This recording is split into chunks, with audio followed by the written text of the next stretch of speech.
It was midnight in April 1949 when the people of Effingham woke up to screaming sirens.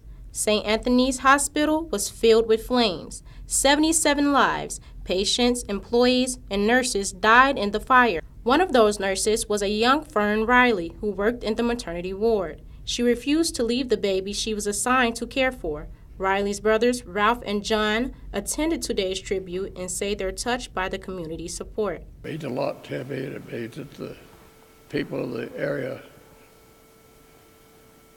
loves what she has done and what she has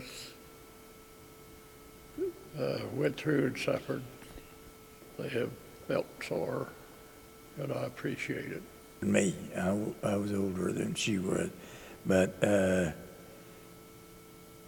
she was a good sport and studious and likable. She loved what she was doing very much. Kate Taylor, a supply chain analyst at St. Anthony's, recently learned a distant relation of her husband was in the fire.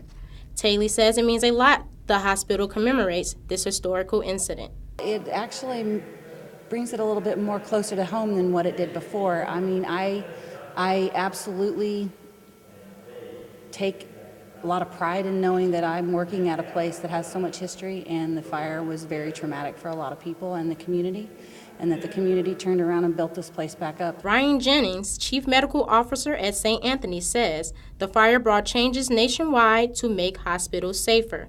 Nationwide, the world was actually impacted because following the fire, an investigation took place of all about 4,500 hospitals in America at the time and found that 90% of those were not compliant with fire codes, identifying new opportunities for modification in those codes for things as simple as things we take for granted today, like doors that close off certain areas.